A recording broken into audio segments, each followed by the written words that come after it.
Le balado corsé, c'est l'endroit pour mieux communiquer avec son coparent. Que tu sois en couple, que tu sois séparé ou que tu sois en famille recomposée, je t'offre plusieurs outils en abordant plein de sujets pour mieux comprendre ce qui peut se passer dans la coparentalité. Et si tu es un intervenant ou un juriste, tu pourras retrouver à girardcynthia.com tous mes services, consultations, formations, webinaires qui te permettront d'approfondir encore plus certains thèmes que j'offre durant les épisodes. Je t'invite à me suivre sur mes réseaux sociaux, Cynthia Girard Psytimed. Sur ce, je te laisse avec l'épisode d'aujourd'hui. Bonjour à tous, bienvenue à un autre épisode de Corsé. Aujourd'hui, j'en reçois quelqu'un que j'avais vraiment hâte de recevoir parce que ça fait vraiment longtemps qu'on essaye de trouver un petit moment pour s'enregistrer ce beau podcast ensemble. Je reçois Valérie Roy. Allô? Allô? Comment vas-tu? Ça va super bien. Écoute, je l'espérais tellement cet épisode-là. Ça fait quoi, des mois qu'on s'essaye, puis qu'on déplace, puis Oui, qu'on reporte, puis on se respecte absolument. mutuellement là-dedans, mais on y croyait les deux. On le savait que Oui, c'est ce ça. jour-là était pour arriver. Valérie, en fait, est une consoeur dans le sens qu'elle est aussi Mhm. psychoéducatrice. Par contre, son expertise est complètement loin de la mienne. Elle est vraiment, en fait, en santé mentale adulte et en Oui, santé mentale au travail. oui, c'est nouveau ça. Ça m'intéresse vraiment que tu nous expliques ça, mais tu es aussi conférencière, tu donnes des formations et tu es aussi à la tête du podcast Jason Santé mentale, dont d'ailleurs je suis allée. Oui, on vient de finir l'enregistrement. On s'est fait ça en batch. Oui, je suis une femme connue pour ses multiples projets. Puis moi, c'est dans le fond, au début de ma pratique, j'ai eu l'opportunité de travailler avec de la clientèle adulte en communautaire. OK? Puis, tu le sais comme moi, quand on est formé en psychoéducatrice, on est formé pour enfants-ados en général là, ou parental. Ouais, ouais, quand même, ouais. Puis, c'est ça. Puis, c'est à la fin de mes études, j'ai eu l'opportunité de travailler au Centre de crise et prévention du suicide de ma région. Puis, c'est là que pour la première fois, j'ai travaillé avec la clientèle adulte et j'ai eu Mm. vraiment un coup de foudre clinique pour la clientèle. Je trouvais que je pouvais aller Mm. loin dans l'introspection, dans la capacité de se responsabiliser, de se prendre en main, de se prendre en charge, puis d'être un peu plus carré dans mes interventions, d'être précise aussi. Donc, j'ai développé ma pratique auprès de la clientèle Mhm. adulte, je dirais adulte 25 ans et plus, tu sais, OK, l'adulte un peu, tu sais, que la transition d'adolescence à adulte oui, est pas mal complétée. On est l'adulte indépendant qui se sait responsable sur le bord d'avoir des enfants ou qui en veut pas, mais qui travaille, puis tu sais, qui gère sa vie de manière indépendante et autonome. puis la portion, en fait, psychoéducation en contexte de travail, ça, qu'est-ce que c'est? Tu vas en entreprise? Ça, ce serait le but. Pour l'instant, je me suis formée, OK. puis je suis en processus de me former parce que c'est nouveau pour moi, de quelques mois déjà, de me former sur les risques psychosociaux au travail, parce qu'il y a une Mhm. nouvelle loi qui est passée sur, Ah oui! ouais, la loi qui va toucher beaucoup la CNSST, où là, désormais, à l'intérieur des entreprises, il y a des obligations de protéger la santé mentale des travailleurs. Les travailleurs ont des obligations, mais l'employeur a aussi des obligations. Donc, je me forme tranquillement sur ce contexte-là. Pour l'instant, je touche beaucoup plus dans un cadre individuel. Donc, des gens Je qui viennent me comprends. voir, qui ont de la difficulté à s'adapter à différents contextes, différents changements au travail qui amènent la présence de risques psychosociaux. Je peux donner du rôle Mm. conseil aussi. Mais le but ultime, puis mon grand défi, ce serait ça, en fait, d'aller en entreprise. Puis là, tu évalues une équipe, tu identifies les risques Ouais. psychosociaux qu'il y a dans l'équipe. Tu fais vraiment au même principe qu'une évaluation psychoéducative que Oui, tu oui. connais. Là. Donc, on évalue, on fait un plan, on fait des recommandations, puis après ça, on les aide à On appliquer les intervient. interventions. Oui, Génial. Ah, c'est vraiment exactement. cool. Mais là, aujourd'hui, on ne parlera pas de ça. On va, C'est correct. on va parler, en fait, de quelque chose qui appartient bien sûr, en fait, à l'adulte, parce qu'on ne veut pas Oui. que les petits minous, en fait, aient cette responsabilité-là, bien entendu, mais je voulais qu'on se parle de la charge mentale quand on est monoparental. Mhm. Parce Oui, que exactement. il y en a un petit peu dans ce temps-là. Oui, puis je trouve ça intéressant que tu me dises que ça n'a pas de rapport avec la santé mentale au travail. Mais c'est complètement On a, faux. ben oui, exactement. Juste Oui, petite parenthèse parce que c'est mon ben nouveau oui, nanan, ben là, oui, mais ben oui. le présentéisme au travail, qui est le fait d'être présent au travail, mais tellement déconcentré qu'on n'est plus tant productif Mhm, et mhm. coûte trois fois plus cher que l'absentéisme aux entreprises. Et les plus... Ouais, Exactement. Et les principales causes du présentéisme, donc je suis au travail, mais je suis tellement perdu, stressé puis déconcentré que je ne suis pas productif, sont soit directement le stress au travail ou le stress personnel. Ben oui, Mais oui, fait que, tu ben sais, si je oui, suis tellement. seule, je suis monoparentale, j'ai de la broue dans le toupette, Ben oui, j'y arrive plus, je me sens dépassée, mais je vais quand même travailler parce que je suis obligée, puis j'ai des ben oui. obligations, puis la situation financière est des fois plus précaire dans les Ouais, études que exact. j'ai lues sur le sujet, que je suis Absolument. obligée d'aller travailler. Fait que tout est dans tout. Vraiment, vraiment, vraiment, tout à fait. Je suis vraiment d'accord avec ce que tu dis là. Puis on le voit souvent justement en contexte de séparation, là, justement, où est-ce que tu sais, il va y avoir souvent un arrêt de travail, en fait, parce que là, je ne suis pas fonctionnelle actuellement, dans le fond, dans mon travail. Ça demande Mhm. bien trop de stress, là, en fait. Donc, c'est quoi, Valérie, la monoparentalité? Parce que là, on ne peut pas commencer ce balado-là sans placer une définition, parce qu'il y en a plein. Ouais. Fait Oui, qu'aujourd'hui, quand tu vas t'adresser à nous, quand tu penses à la monoparentalité, ça va vouloir dire quoi pour toi? ouais. Ben, tu vas être l'experte puis tu pourras me confirmer, mais pour moi, la monoparentalité, c'est quand un parent est seul à assumer la responsabilité de ses enfants. L'autre parent, pour différentes raisons, décès, de disparition, des engagements, il est absent et il ne peut pas s'occuper des enfants. Il ne s'occupe pas des enfants. Fait qu'on a un parent seul qui assume l'entièreté des responsabilités à la maison de l'enfant. Hmm. Et ça, c'est différent que quand on est. Parce que quand on pense à la monoparentalité, il y en a aussi qui vont dire ben moi, je suis seule une semaine sur deux. Je t'entends. Puis ça va quand même être pertinent pour toi, le balado d'aujourd'hui. Ça, c'est clair. Ouais. Parce que effectivement, tu es seul pendant un moment. Tu sais, ça, c'est vrai. Par Mhm. contre, c'est pas 100% du temps que tu es seul et tu as une autre ressource, aussi compétente soit-elle, parce que des fois, avoir un coparent, ça peut amener plus de complexité qu'être seul. Mais bref, Ouais. là, on est vraiment dans le contexte où est-ce que tu es toute seule. Et comparativement à la solo-parentalité, parce que la solo-parentalité, Oui. la- eux aussi, en fait, là, ça va être vraiment pertinent tout ce qu'on va dire aujourd'hui. Mais la distinction, c'est qu'au niveau de la santé mentale, par contre, si on le voit un peu comme ça, c'est que la personne qui est Mhm. solo-parentale, il y a eu une démarche de prise de conscience que je vais être un parent seul. Ça ne veut pas dire que tu Ouais. souffres moins, puis on n'a pas le droit de dire, ben, tu as fait ce choix-là, assume-le. Non, ça n'a pas rapport. Non, effectivement. Hein, ce serait comme de dire aux parents, ben, tu as voulu des enfants, ben, c'est ça. Non, non, non, non, non, non. C'est ça, Fait que ça. exactement. C'est pas Mais, parce qu'on l'a fait dans un couple qu'on décide de le faire c'est ça. seul qu'il faut assumer puis on n'a pas le droit de C'est chialer. ça. Non, c'est ça, exactement. Mais la distinction, c'est que le parent qui devient monoparental, c'est qu'initialement, c'était un projet de couple, de famille, puis que là, Mhm. il est arrivé des événements qui ont fait en sorte que là, je suis devenue seule, en fait, comme parent.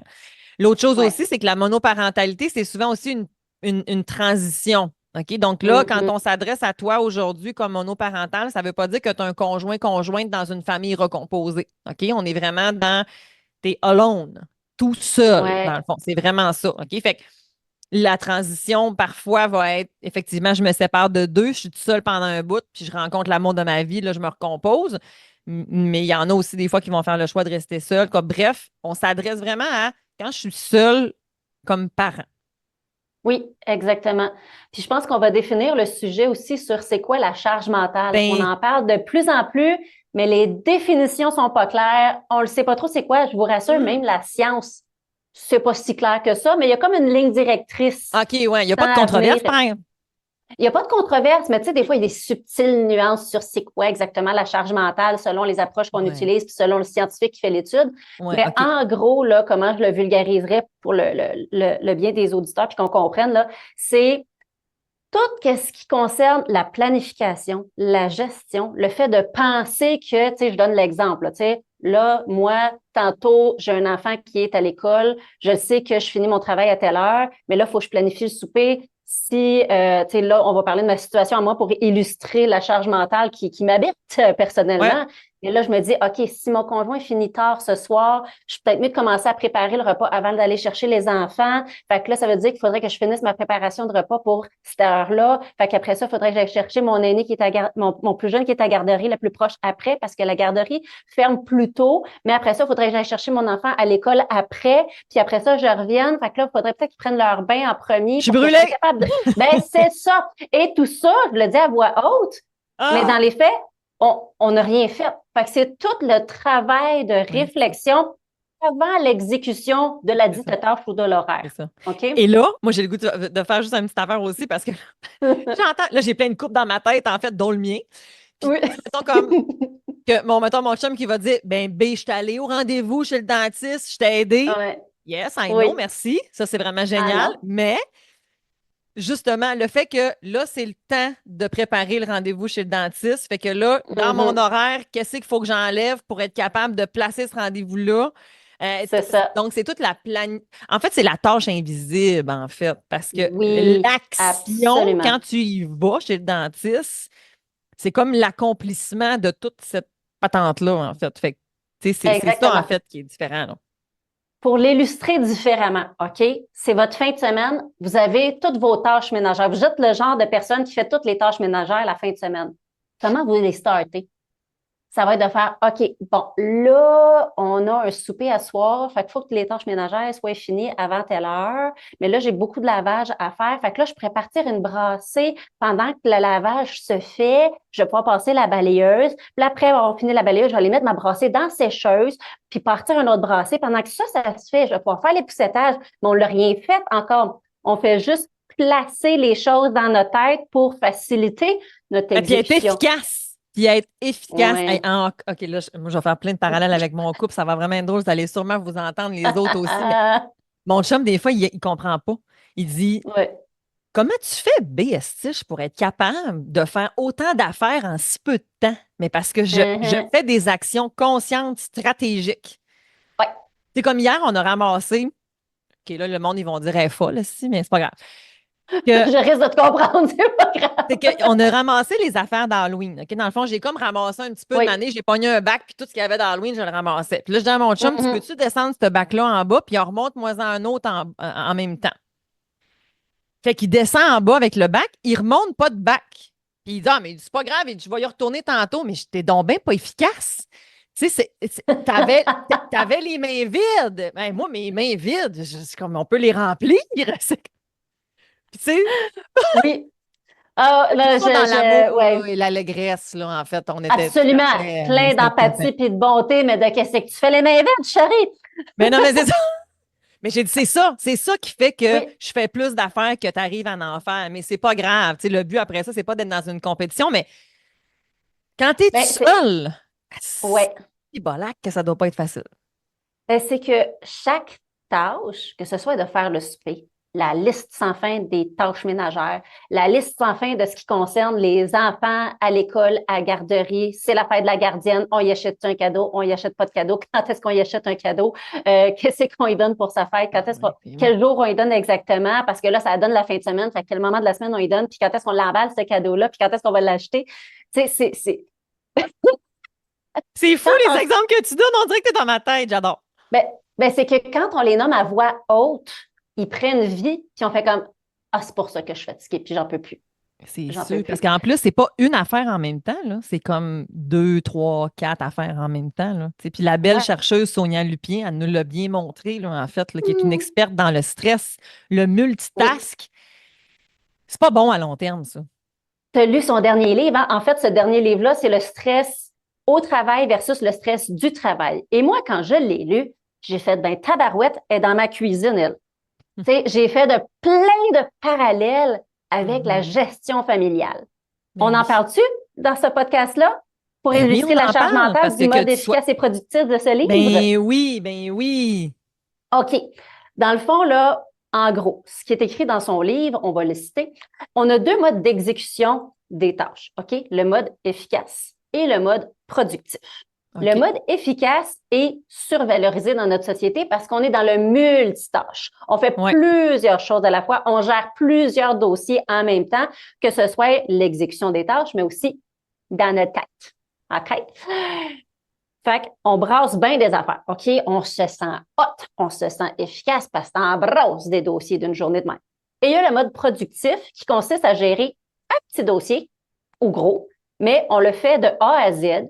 Ou si on se dit qu'on veut faire une certaine partie de ce dossier-là, ben on fait cette partie-là de A à Z sans aucune distraction, juste de manière super productive pour que ça nous prenne 3 fois moins de temps. Et après ça, on passe à la tâche suivante, puis à la tâche suivante. Ouais, mais là, avec des enfants, ça, c'est pas vraiment possible, là, par contre, là. Non, Il y a des enfants que oui. exactement. Exactement. Mais en comprenant ces deux modes-là, j'ai compris pourquoi, trop souvent qu'autrement, je brûlais mes biscuits. Parce que comment qu'on différencie, mettons, pour les tâches ménagères, la responsabilité des enfants, qu'est-ce qu'on met dans le mode efficace, puis qu'est-ce qu'on met dans le mode productif? Je vais citer un de mes patients. OK? Mais dans le fond, là, Valérie, tout ce qui est efficace, c'est écrit dans le livre, c'est quand tu brasses de l'information. OK? Des choses que tu peux faire un peu sur le pilote automatique ou en mode zombie, si je cite mon patient. OK? Oui. Fait que, passer à la balayeuse, là, tu peux faire ça en mode zombie, puis tu sais, c'est pas grave. OK? Oui. Oui. Partie de brasser de lavage, mode zombie. Ah, c'est pas grave. OK? Moi qui dois cuisiner sans lactose et sans gluten, parce que pour des raisons personnelles, j'ai pas le choix, je te garantis que les recettes sont plus difficiles, OK, de mon côté. Fait qu'il faut que je sois concentré. Puis, je fais pas juste brasser les ingrédients, tu sais, je fais pas juste brasser de l'information. Mon résultat final va être différent. Je dois produire quelque chose. Je dois produire du pain ou produire des biscuits ou quoi que ce soit. Fait que ce que je pars, puis avec quoi je termine, c'est différent. Donc, je dois le faire en mode productif. Mais quand je le fais, puis que je m'entête à me dire non, non, non, il faut que je en fasse le plus possible dans ma journée, fait que je pars ma batch de boulangerie familiale tout en sachant que j'ai le lavage qu'il faut que j'aille en 2 scoops de farine à les mettre dans la sécheuse, tout en regardant les enfants dans le salon puis en essayant de les déprendre dans leur conflit parce qu'ils veulent le même bonhomme de Lego. Puis qu'après ça, je revienne, je suis comme, je suis rendue où dans mes tasses de farine, moi, tu vois? Je viens d'avoir mis assez, je vais mettre du beurre à cette heure, puis là, je décroche de la tâche, puis à un moment donné, je m'étonne à ce que sur ma plaque, ça sort comme tout est foiré, puis j'ai manqué, mais c'est parce que je ne l'ai pas fait au bon moment. Il y a certaines tâches pour faciliter en même temps notre charge mentale qu'on doit faire idéalement en mode efficace, puis d'autres en mode productif. Parce que C'est d'ailleurs, bon.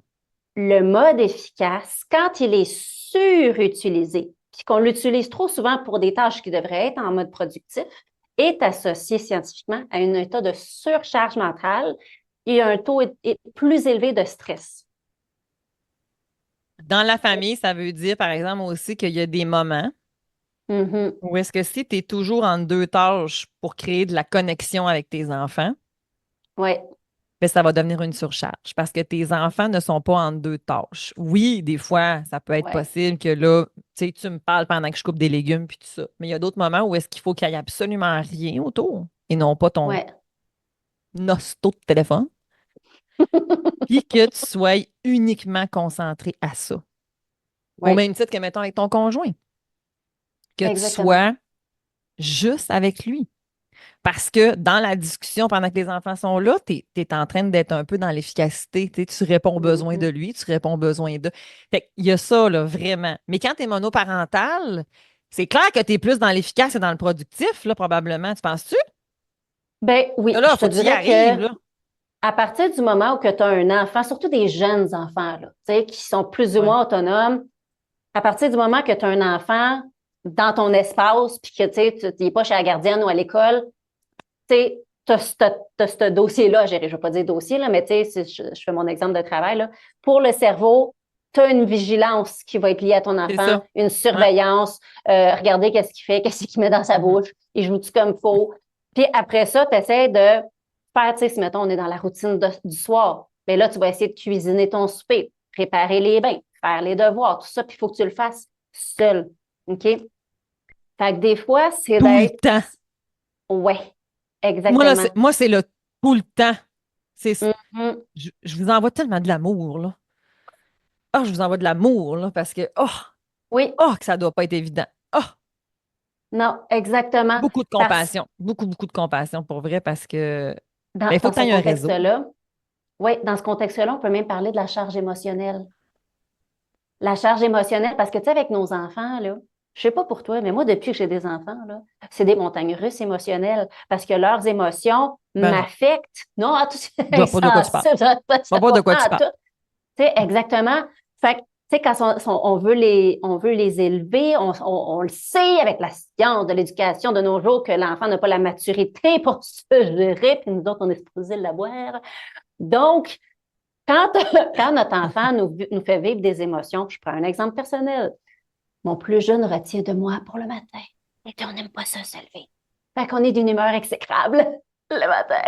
Mais moi, en tant que femme dans la trentaine, ben, je sais qu'il faut que je me tapisse un sourire dans la face puis que ça fait partie un peu de mon état général. Donc, j'y suis sensible, je fais attention. Mais mon plus jeune, il se réveille et on dirait je le sais que je suis prête des intentions, attention, je le nomme. Mais dans ma tête de parent un peu des fois biaisée, je vois que mon enfant se cherche une raison de faire une crise dès le matin puis qui est bougon, là. Tu sais, des fois, c'est parce que je donne pas sa patte d'ours à temps, tu sais, ou je la dépose pas à la bonne place sur la table. Mais quand on est seul, non seulement tu as la charge de l'exécution de toutes les tâches proprement dites, là, tu sais, faire leur déjeuner, préparer les sacs à dos, faire la transition du linge d'automne au linge d'hiver, hein? Tu sais, on est tous là-dedans. On est là-dedans. On est là-dedans. Fait que, Oui. tu sais, mais il y a aussi la charge émotionnelle qu'il faut gérer, qui va venir nous brûler des Oui. fois, puis qui va venir même affecter notre capacité d'exécution de tâches parce que tu es tellement dépassé à gérer Mais oui. les émotions de tes enfants tout en gérant les tiennes, que ça use, puis qu'après ça, dans la planification puis dans l'exécution de tes tâches, ça devient facilement envahissant, là. Mais là, comment qu'on fait? Là, ça nous prend des stratégies, Valérie, parce que sinon, là, on est comme toutes débités, là. Ben, Comment on on peut fait pour y arriver? OK. Dans un contexte où c'est ça, on est tout seul puis on n'a comme pas le choix, là, OK? Il n'y en aura pas de miracle. Toutefois, on peut être plus stratégique, OK? Puis c'est pas obligé d'être compliqué, je vous rassure.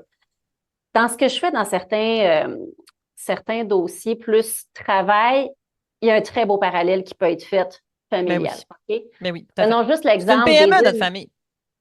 Totalement, totalement. Prenons juste l'exemple des deux modes d'exécution de tâches, là. Tu sais, on a dit tantôt le mode efficace, plus ça risque de surcharge mentale. Le Ouais. productif est associé à une diminution du stress. Puis qu'en général, quand on le fait comme il faut, avec absence de distraction, la science va dire même nos propres auto-interruptions, mais à un moment donné, il ne faut pas charrier. On fait ce qu'on peut. Bien, ça, c'est associé à une diminution du stress, puis la tâche se fait 3 fois plus vite. Clairement. OK? Clairement. Donc, c'est de voir, OK, quelles sont les tâches? Prenons juste l'exemple pour l'exercice de la routine matinale. OK? Quelles sont les tâches que j'ai à faire? Bon, Ouais. si tu as des très jeunes enfants, bon, sortir le linge, faire le déjeuner, préparer les habits pour aller chez la gardienne. Si tu as des enfants à l'école, ben, ça peut être de préparer le sac à dos, d'aller réviser le calendrier scolaire. Tu as plein de tâches à faire. Mais c'est de voir qu'est-ce qui peut se faire en mode efficace, parce que, tu sais, c'est vite, là, tu peux être sur le pilote automatique, puis c'est pas grave. Qu'est-ce qui devrait être fait sur le mode productif? Fait que des fois, tu peux diviser tes tâches comme ça, puis te faire un petit batch, là, tu commences ta journée, puis flang, tu débarrasses les choses qui sont en mode efficace. Puis après ça, quand tu sais que tes enfants, tu connais un peu leur habitude, leur routine, tu te dis comme, hey, ça, des fois, il y a des petits moments de jeu où ils sont plus concentrés le matin, ou des fois, il y a des parents, selon l'âge des enfants, vont offrir un petit temps de télé. Bien, pendant le temps de télé, on le sait, là, il y a plein de mises en garde sur la quantité, la durée, mais bref. Pendant on le fait ce temps de qu'on Lego. peut. Pendant le temps de Lego, pendant l'activité qui les occupe plus, bien là, tu vas faire ta tâche qui requiert un peu plus de concentration. Mais ça dépend-tu des gens, mettons, tu sais, comme quand tu sais, comme la routine matinale dont tu viens de parler, je veux dire, c'est assez typique dans la plupart des familles. Fait que, mettons, c'est-tu vraiment en fonction de l'individu, tu sais, mettons, ou il y a des tâches qu'on peut vraiment dire comme, ben, tu sais, ceux-là, tu peux les faire de façon efficace. De savoir si c'est les mêmes catégories pour tout le monde? Ouais, tu sais, mettons comme, mettons, faire les collations. OK, mettons, moi, dans ma tête, faire les collations, c'est quelque chose que je fais de façon efficace. Mais ça OK. se peut-tu que une autre personne, elle, faudrait qu'elle le fasse dans un mode productif? Ça se peut. Ça se peut. OK, Je te OK. dirais que dans les tendances générales, tu sais, je donne l'exemple de plier le linge. OK? Si pour toi, plier le linge, là, tu sais, t'es pas Mary Kondo, OK? T'es pas la spécialiste du pliage, là, fancy, puis que c'est pas important pour toi, puis tu le fais de manière mécanique, puis sur le pilote automatique, ben, fais ça en mode efficace. Si, par exemple, tu es quelqu'un qui accorde beaucoup d'importance à comment les choses sont pliées parce que après ça, ça évite que ce soit tout froissé, dégueulasse, puis que tu perds des affaires dans les tiroirs ou peu importe. Je sais pas, là. OK, Je sais pas. ouais. Ouais, tu me l'as Tu amené d'une manière parce que là, j'ai le goût de te challenger parce que ça doit te faire partie des affaires de prioriser, là aussi, là, hein? choisir ses batailles, comme on Oui. reformulerait, choisir ses batailles, mais bref.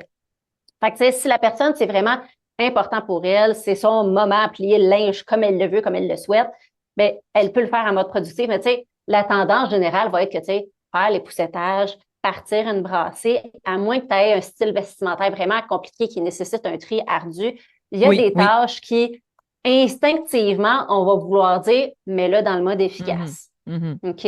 OK. Bon, mais Fait ça, que là, on a, dans le fond, moi, là, si on est bien concret, tu fais une liste de toutes tes tâches, puis tu te dis comme, ouais, de ta classe, dans comme ça, c'est efficace, puis ça, comme j'ai besoin de plus de productivité en fonction de ouais, qui je suis.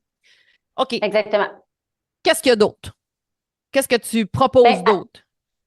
après ça, si on veut faciliter, parce que tu sais, le but de réduire et de gérer la charge mentale, c'est de se faciliter le quotidien. On se le cachera pas. Mon Dieu, qu'on se complique la vie des fois, hein? I know, I know. Fait que tu sais, des fois, là, c'est de voir s'il y a des tâches qui sont redondantes, récurrentes, ben, on se casse pas le pompon à essayer de se caser ça, puis de réfléchir quand est-ce qu'on le fait. Tu sais, il y a moyen de se mettre des rappels, puis de se mettre des messages. Tu sais, nos téléphones de tantôt, on se dit comme non, s'il vous plaît, pas pendant des temps de qualité relationnelle, mais on peut les utiliser aussi comme aide-mémoire parce que sinon, on garde tout ça seul dans notre tête. Ah ben non, mais tellement. Ah oui, oui, oui, oui, oui. Oui, puis ça, c'est comme valorisé, hein, on dirait. Il y a des gens qui vont se dire, ben moi, j'ai pas besoin de rappel, là, moi, je l'ai tout dans ma tête. Pourquoi? Parce que Oui, moi, ma réponse, c'est ça. Pourquoi? Parce que, en mais fait, pourquoi tu fais ça? ça reste que c'est de l'énergie que ton Oui, cerveau utilise pour la mémorisation. Alors que si tu le sors, tu peux mettre cette énergie-là ailleurs. oui. Puis pire que ça, c'est que tu peux faire sans avoir un trouble anxieux, mais tu peux faire juste une petite touch d'anxiété. C'est vrai, il ne faut pas que j'oublie telle affaire. Hein? Ah, c'est vrai, il ne faut pas que j'oublie telle affaire. Puis là, à un moment donné, ah, hey, je m'en ai oublié telle affaire. Genre se réveiller en pleine nuit. Ah, j'ai pas pensé à ça! C'est ça. Tu sais, ah, c'est vrai, il ne faut pas que j'oublie demain de payer la gardienne parce qu'on est à la fin du mois. Ah, c'est vrai, il ne faut pas que j'oublie de signer l'autorisation pour la sortie scolaire. Tu sais, de se mettre des rappels, ça peut juste être aidant parce qu'il ne faut pas oublier que c'est la quantité qui nous nuit, surtout quand on est C'est ça. monoparental. Ah oui, Puis, oui. dans certains dossiers, là, un moment donné, j'ai fallu que je sois un petit peu plus direct pour le montrer. Je dis, là, en ce moment, c'est comme le supplice du petit caillou. OK? Parce que Ben souvent, les oui. gens, tu vois où je m'en vais, hein? Toi, tu le Ah sais. oui, vas-y, vas-y, vas-y. Souvent, les gens vont dire comme, je comprends pas pourquoi, mais il me semble que c'est pas si compliqué que ça, faire un déjeuner le matin. C'est pas si compliqué que ça, c'est confirmer une affaire à l'école. C'est pas si compliqué que ça, préparer les habits avant de sortir. Mais, fait que, tu sais, quand chaque petite tâche, chaque petite responsabilité liée à l'enfant ou à la gestion familiale est analysée seule, je suis d'accord avec vous autres. C'est pas gros, c'est un petit caillou, OK? Hum, Mais quand on voit, mais t'en as combien de cailloux d'une journée? ah, c'est ça. T'en gères combien? Combien de cailloux de la vie de Hum, garoche de même dans une journée? hum, Puis combien ça pèse? Je dis, chaque petit caillou, là, ça te pèse un petit livre, là, tu sais. hum. Ouais, une bonne petite roche, une livre, là. Ça, rien là, une livre. T'en as combien dans ton sac à dos? Je Ouais, c'est donne-moi un ça. chiffre. Et là, des fois, c'est comme, eh, mais des fois, j'ai l'impression de peser 300 livres de Ah non, cailloux. c'est ça. OK. Si je te donnais un rocher de 300 livres, l'adresserais-tu de la même manière? Ben non, et là, je me planifierais, je me mettrais des stratégies pour le lever, je me mettrais des stratégies pour le gérer, je demanderais de l'aide parce que c'est 300 livres de rocher, un rocher. C'est Mais ça. 300 petites galettes d'une livre, ça, on ne se Mhm. permet pas de demander de l'aide. Ça ne vaut pas la peine d'utiliser des stratégies pour s'aider un minimum. Il faut toujours voir le contexte. Au final, ton corps et ton cerveau gèrent 300 livres. Ouais, Fait que, tu sais, là-dessus, tu sais, tu sais, au final, c'est ça qui va se passer, là. Tu sais, oui. fait qu'il faut que tu Puis, arrives à effectivement. Il y a des matins qu'à 7h30, je brûlais. oui. Puis, le pire dans tout ça, là, je ne veux pas décourager, mais l'idée, c'est de sensibiliser sur l'importance d'utiliser des vraies stratégies. Là. Il n'y a pas d'orgueil de comme je ne suis pas capable, quoi que ce soit, c'est que ton 300 livres de cailloux, si c'est ça que tu estimes que tu as par jour, tu as garanti qu'il revient demain, puis après-demain, puis après-demain, puis après. Il revient constamment. Là. Ça Ah oui, puis use. là, tu as dit quelque chose, puis là, on s'en va déjà vers la fin, je peux pas croire, mais ce que tu as dit là, la demande d'aide, ça aussi, Oui, c'est comme sociétalement parlant, on n'a pas appris beaucoup, hein, dans le fond, à demander non. de l'aide ou on va attendre d'être épuisé au bout de la route. Mm, Non, on peut-tu comme bien en amont? oui. Des fois, Puis, j'ai des gens qui vont me dire, parce que moi, je vis en bigénération, puis ouais.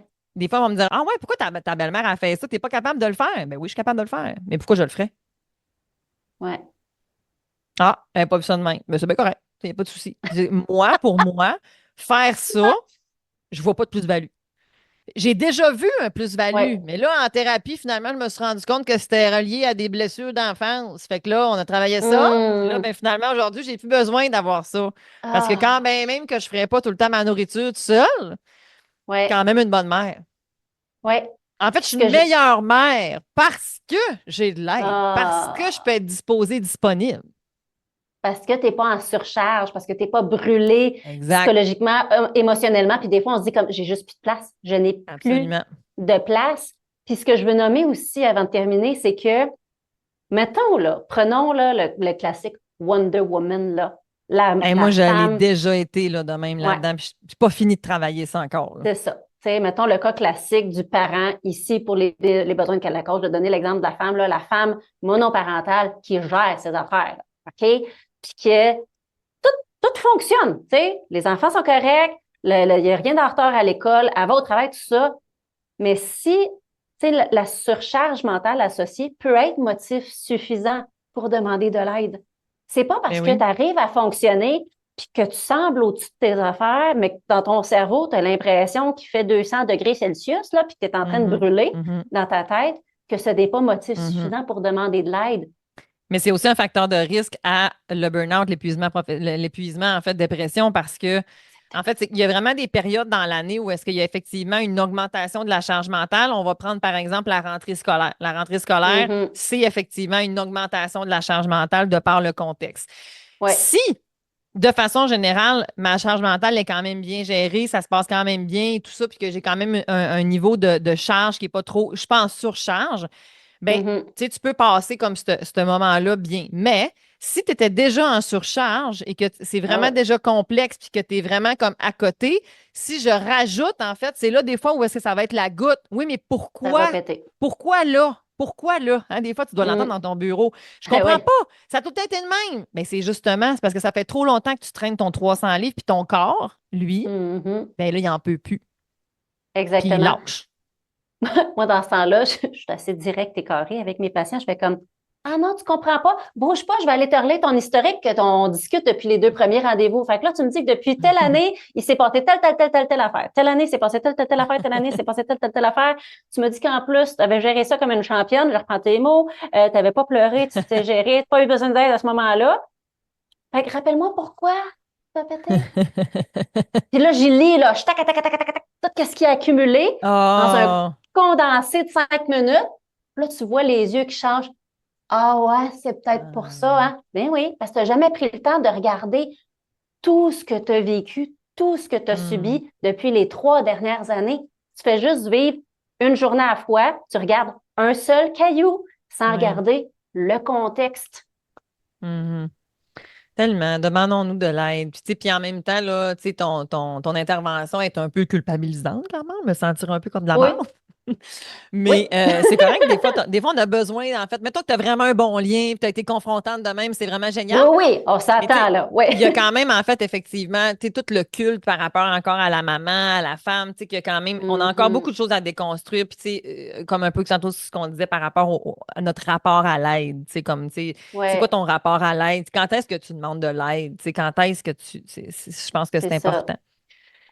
Oh, Valérie, quelle Ouais. belle discussion. C'était bien le fun, des discussions avec toi. J'aime vraiment ça. Ah, merci, tellement réciproque, Ça réciproque. serait quoi, en fait, mettons, tu sais, comme ton tips number one, t'es monoparental, qu'est-ce que tu proposes de comme ça, là, dans toutes les stratégies, là, celle-là, Hmm. elle est nécessaire. Écoute, au-delà de s'organiser, demander de l'aide, puis tu sais, on a parlé du mode efficace et productif, si je fais un petit résumé, là, je pense qu'il y a une grosse, grosse part qui va appartenir au fait de n'entrez pas, je vous en prie, dans le syndrome de la Wonder Woman ou du Superman, là, de la personne qui s'exige de tout faire à la Hmm. perfection. OK? Oui, Ce que j'entends, c'est de se donner de l'autocompassion, puis de de se donner de la reconnaître, bienveillance, puis que c'est ouais, correct si tu as tourné les coins ronds dans ton ménage. C'est même correct si tu l'as pas fait, ton ménage. oui. Tu sais, de reconnaître qu'on est humain, qu'on a des Ouais. limites, puis que c'est pas parce qu'on est monoparental qu'on a un 24 heures supplémentaire qui pousse à la fin de la journée. On a 24 heures dans une journée comme tout le monde. On a 7 jours dans une semaine Mm, comme tout le monde. Donc, on mm, fait du mieux qu'on peut avec le temps qu'on a, avec les ressources qu'on a d'une journée à l'autre, parce que ça peut mm. fluctuer. Hein, il peut y avoir des Ben oui. journées où c'est plus difficile. Ben, c'est Ben, juste correct, les cette hormones, hein? journée-là. Juste avec Oui, les hormones, au niveau de la femme, je veux dire, dans ton c'est cycle ça. menstruel, peut-être que t'es vraiment pas productive, peut-être que tu es C'est super ça. productive, je le sais-tu, mais il y a ça aussi là, à considérer. S'il y a des journées où j'arrive à la fin de la journée, c'est l'heure du repas, je suis à bout, je suis brûlée, ben plutôt que de me forcer à faire les beaux petits repas cuisinés, là, que, tu sais, tout le monde serait donc fier de moi, On se colle la ben, pizza! on se colle de la pizza ou on fait juste macaroni sauce tomate, that's it, ou, tu sais, À la ça peut limite. même être comme, hey, à soir, ça va être des restants. J'ai regardé, Mm. là, il y en a en masse, ça va être des restants, Ou ou on ça va mange être du un déjeuner pour souper. Ouais! on mange un bol de céréales, on mange des toasts, ah, c'est pas grave. Puis c'est Tellement. qu'après ça, en fait, comme on s'est écouté, ça peut nous donner l'énergie qui nous manquait pour justement passer du temps avec nos enfants ou faire des activités bien-être qui se rechargent, puis qui fait que le lendemain, on va être Mm. plus d'attaque, puis que le petit blues qu'on avait le soir va pas s'étirer au lendemain matin parce qu'on s'est pas respecté, puis comme on se respecte pas le lendemain matin, mais ça s'étire au restant de la Mm. journée. Fait que, bref, Parce qu'au final, les enfants, ils ne retiennent pas la maison propre. Ils ne retiennent pas tout ce qu'on a fait pour eux. Ils retiennent comment on était. c'est ça, C'est ça qu'ils exactement. retiennent, la connexion. Hmm. C'est Fait vraiment ça qu'ils vont retenir. Fait que, tu sais, si, tu sais, des fois, on va leur dire, ah, ils reconnaissent pas, ils sont ingrats, ça va venir, là, tu sais, mais hmm, comment t'es? Tu sais, moi, j'ai été une femme en colère. J'ai été une femme en colère, puis ça ouais, m'arrive encore, tu sais, mais l'année, je me disais, Cynthia, t'as bien beau faire tout ce que tu fais, là. Tu hmm, sais, t'es comme tes enfants, c'est comme le modèle que tu leur envoies, c'est que ça a donc bien pas l'air le fun, tu sais. ouais, oui, Fait que, tu oui. sais, Puis, fait qu'une tu sais, moi, des fois, année, je fais des petites gymnastiques mentales par rapport à ça, parce que souvent, ouais. l'adulte derrière le parent va dire, mais je- je- comme des faux préjugés, fausses croyances, de comme, ben, faut que je fasse tout, je dois, parce que le voisin a de l'air au-dessus de son affaire, parce que Manon, à job, elle me parle de tout ce qu'elle a fait en fin de semaine avec ses enfants, puis dans la maison, puis là, je me sens, Tout moi, ce que tu l'adulte vois sur derrière les le corps réseaux de sociaux, parent. là. Eh oui, exactement. Mais comme tu viens de dire, l'enfant ne se souviendra pas de tout ça, mais il va se souvenir de comment tu étais, comme, tu sais, Exact. le temps que tu as pris avec eux autres. Fait qu'au final, le fait de mettre ses limites, de s'écouter, de pas exiger la perfection, tu le fais pas pour toi. Tu le fais pour tes enfants. Tu sais. Mais tu le fais aussi pour toi, quelque part, là. Ben Parce que si oui, tu es de mais bonne humeur, si tu es mieux, ça va avoir un impact sur ton coco, puis ça mm, va avoir un impact sur toi, tu sais. ouais, ben ça, ce que je Ah, voyais bah, bah. souvent, c'est qu'on finit par voir que c'est bon pour soi. Mais pour passer le Ouais. saut de comme j'ai de la misère à lâcher prise, Valérie, j'ai de la misère, tu sais, ben regarde, commence par le faire pour tes enfants. Puis quand tu y prendras goût, puis que tu vas voir les bénéfices, tu le feras pour toi. Tu sais, ça peut Ah, être c'est un bon. processus aussi, tout Ouais, ça, c'est comme une là. stratégie, dans le fond, que tu es en train de Wow, mener, là. c'est Ah, ça, je suis c'est bon. ratoureuse un peu, là. Oh, Valérie, si on a le goût de continuer à t'écouter, où est-ce qu'on peut te suivre? Ben, je suis très active sur les réseaux sociaux un peu partout, là, Facebook, LinkedIn, Instagram. Je OK. suis aussi créatrice et animatrice du balado Jason Santé mentale. Puis moi, j'aime Ouais. bien créer des épisodes outils où je prends les questions ou les problèmes que je vois le plus souvent dans ma pratique. Je vais me chercher un expert dans le domaine, puis je crée un épisode là-dessus où j'ai la chance ou des fois l'opportunité d'avoir des personnalités publiques qui vont parler de leur vécu. Fait que des fois, ça peut faire de la sensibilisation ou Ah, ouais, c'est bon. de déconstruire les préjugés, ben, tu sais, cette personne-là ose en parler publiquement puis demander de l'aide, je peux le faire aussi. Donc, prêcher un peu par Ouais. l'exemple avec les personnalités publiques que je reçois puis avec des histoires tellement touchantes. Sinon, c'est ça, je donne des conférences, j'ai un beau projet qui s'en vient aussi par rapport à ça. Tout Donc, sur voilà. le descriptif, en fait, de l'épisode, vous allez encore une fois, comme toujours, quand je reçois quelqu'un, je vous donne toujours toutes ces informations, son site web, pour être capable d'aller la rejoindre parce que, ben, si vous êtes comme moi, vous allez tomber en amour avec Valérie parce qu'elle est vraiment agréable, drôle Ah, t'es et fine. n'a pas la langue dans sa poche, un peu comme moi. Donc, si vous aimez mon style, vous allez aimer le style à Valérie. Puis si vous On m'aimez sait qu'on s'en pas, parlait. ben je sais pas pourquoi tu es sur mon podcast. Ça vaut pas la peine d'aller sur le mien non plus. En tout cas, bref, je t'envoie de l'amour. Je t'envoie de l'amour, je t'envoie de l'amour. Merci, Valérie. Mais merci à toi de l'invitation. Vraiment, là, je suis très, très contente et emballée d'avoir passé à ton beau podcast. Ça me fait vraiment plaisir. Et pour les éditeurs qui nous écoutent, je vous envoie de l'amour, de la bienveillance, puis on se revoit bientôt. Bye bye. Bye bye. Si aujourd'hui, à travers l'épisode, tu t'es rendu compte que peut-être que ta coparentalité a besoin d'être accompagnée, eh bien, sache que l'accompagnement Cococo est présent pour toi. Qu'est-ce que c'est l'accompagnement Cococo? Bien, c'est un suivi personnalisé avec moi, où est-ce qu'il va y avoir aussi d'autres parents dans lesquels tu vas pouvoir trouver une forme de soutien. C'est professionnel et psychoéducatif. Dans le meilleur des mondes, vous êtes les deux parents, parce que si on est les deux à avoir la même information, c'est optimal. Mais tu peux toujours être seul. Sur mon site web, girardcynthia.com, tu vas trouver des outils gratuits. Tu vas aussi trouver des webinaires et des formations qui peuvent t'amener à approfondir et à améliorer aussi ta coparentalité. Je te remercie et je te souhaite une belle semaine.